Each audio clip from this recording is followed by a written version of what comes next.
All right, so I'm going to let you guys in on a little secret here, or maybe it isn't a secret. These two guys were never going to fight each other. You know, the other day at the media day, not the press conference, but where the media was talking to the fighters, which they usually do at the hotel or whatever, Nate Diaz seemed super happy. He seemed more comfortable than I had ever seen him. Usually he's all aggravated, doesn't want to talk to anybody. He seemed almost giddy for a person who was going into a fight, supposedly, with a guy who was probably going to stomp him into the ground. Then Chimaev, they have this brawl where nobody gets hurt. No one gets injured. What kind of brawl is that?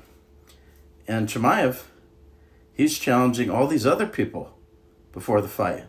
It's almost like he's trying to get a different opponent, or stay on the card, right? So he has this dust up with Kevin Holland. And now they're talking about Chimaev versus Holland and Diaz versus Tony Ferguson, which are actually better fights. It's a better card this way. And then Chimaev, he misses weight, doesn't look concerned at all that he missed weight.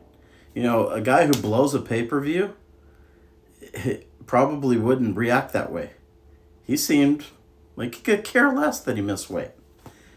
And he was apparently out the night before, eating at a restaurant, and he wasn't trying to make the weight.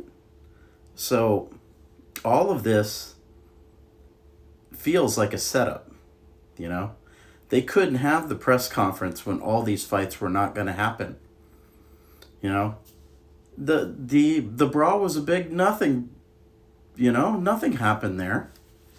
And Dana White made it sound like people were throwing punches and stomping each other in the ground. Nothing happened. Nobody got hurt. This was all set up.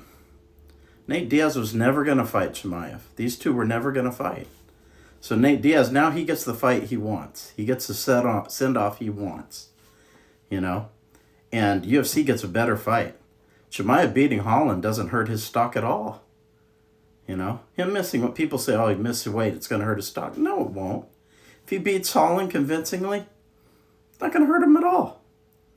MMA fans, they'll forget about that stuff. This was all a setup. And promoters at the regional level, they matchmake on weigh-in day all the time. You're just seeing the UFC do it now. People think the UFC wouldn't do something like this. They will. And that's exactly what's happening right now.